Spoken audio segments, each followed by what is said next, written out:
minute.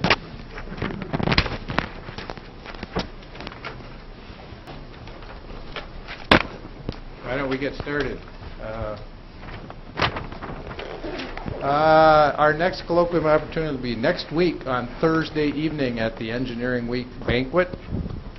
For those of you who go to that, that is colloquium credit. And Renee would very much like, if you're interested in going, to sign up soon, like tomorrow.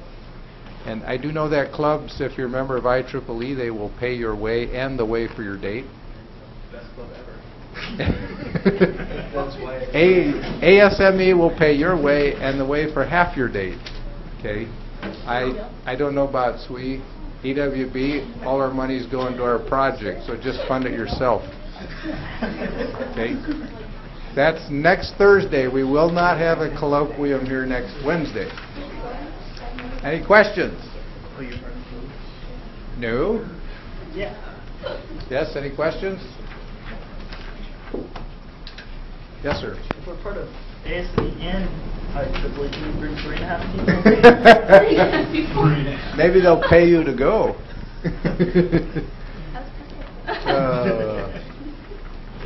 No comment. All right, let's get started. Ladies and gentlemen, this is Kelsey Edwardsen. Yes. Okay. Kelsey currently works at Bechtel over in the Tri-Cities on the Hanford vitrification project. Did I say that right? Yes. Okay. How long have you been at Bechtel? I've been with Bechtel about 4 years now. 4 years. As a structural engineer, then also as a field engineer, and now I'm in Six Sigma Black Belt's process improvement business initiative. Black belt. Not yet. Candidate. I have to get certified. So how did you get interested in development engineering? That's pretty much why I became an engineer. My brother's adopted from Colombia. I grew up learning Spanish in school and traveled to Guatemala and Central America quite a bit and saw the need for engineering overseas. So that's why I became an engineer. So these guys have skills that can be used overseas. Absolutely. I think you're going to tell us more about that, aren't you? Help me welcome Kelsey here tonight.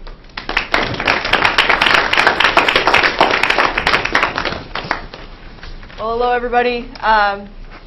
This can be pretty informal. I'm really interested in finding out more about you. I didn't get an opportunity to meet all of you before this, but if you have any questions throughout the talk, please go ahead and ask me. Also, I'm going to be moving really fast through a lot of information. So if you are pondering some piece of information that I give you, just hope that your buddy catches the rest. So engineering. You're all either starting in engineers. Raise your hand if this is your first year in engineering. A lot of you. Fantastic, fantastic. So I don't know about the impressions that you're given from professors or from industry or from your colleagues, but the way that engineers are perceived, very solution-oriented. And one sample quote is that he who reflects too much will achieve little. So engineers are essentially told or taught that don't think too much, act. Develop the solution as quickly as possible. Find your tools, build it, go. Get her done. So I'm going to give you some more broad way to think about some of these factors. You may have heard the word sustainable development quite a bit thrown out there. And I don't know if you've been introduced to it, but it's commonly seen as 3 separate pillars: social, environmental, and economic, because all of those factors are important for sustainability. Now, what is sustainability? Well, the Brundtland Commission's definition is meeting the needs of the present without compromising the future's generations' ability to meet their own needs.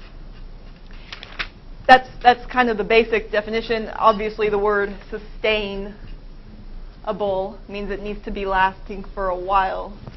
And so that's the concept of futurity.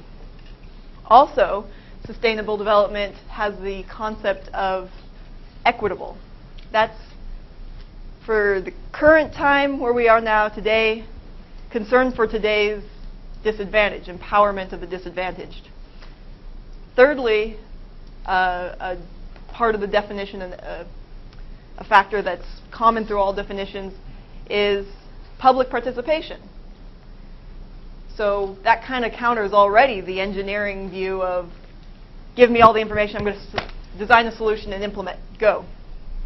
Because public participation means that you really need to be able to incorporate some more social factors. And then, of course, the environment, protection of ecological diversity.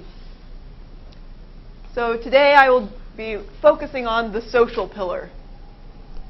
It's one of the most nebulous, confusing pillars, and most engineers, most managers, companies, small projects do not know how to incorporate it. So you're going to be getting information that most people don't have, believe me. So here's the typical model. You're putting together a project team. You want to go design something, and then you think, oh man, we have all these other people who are going to be affected by our project. Let's get a social anthropologist on the team. Let's get a psychologist. Let's get a social scientist. Let's put them on the team. That's called a multidisciplinary project team. That's typically the way we function, right? However, you'll see here, that's a big problem. It's a big gap. The information does not link up. You've got the engineers, the technical agents, the managers in the room. They've got their key person, the cultural anthropologist in the room, and then they say, we're done. We've got our cultural factors. We're incorporating it. We're on a multidisciplinary project team. It doesn't work that way. So where do we need to get? Capacity building and community involvement. Engineers Without Borders is a perfect example of this. And talk to Jenny. She's currently about to travel to Honduras in this coming spring with Engineers Without Borders. And they're trying to decide now, how are they going to achieve this public participation if development's going to be sustainable? That's where we need to get. Now let's bring it back to today. Why is this difficult? Worldviews. We all have a way that we perceive the world. Generally in this room, looking around, I know some of you might have grown up in a different environment or whatnot, but generally we have a very similar way of perceiving the world because we grew up in the same communities, same type of culture, right? And it's very difficult often for us to be able to perceive from another point of view. So on the y-axis you have strong external control and then no external control. That's essentially having strong authority and very little authority. And then on the horizontal axis you've got, on the one hand, individual choice, and on the other hand, group decisions. So that's essentially who's responsible to make the decision. In the United States, oh, no, I won't talk about the United States just yet. Hierarchist is in the group number 1. So strong external control and still wanting group decisions. It's essentially the way most companies work, very hierarchical. Also, a lot of governments work this way, and the military, for example. You still want people, those multidisciplinary teams to be brought together, but you still need strong external control. Second is egalitarian.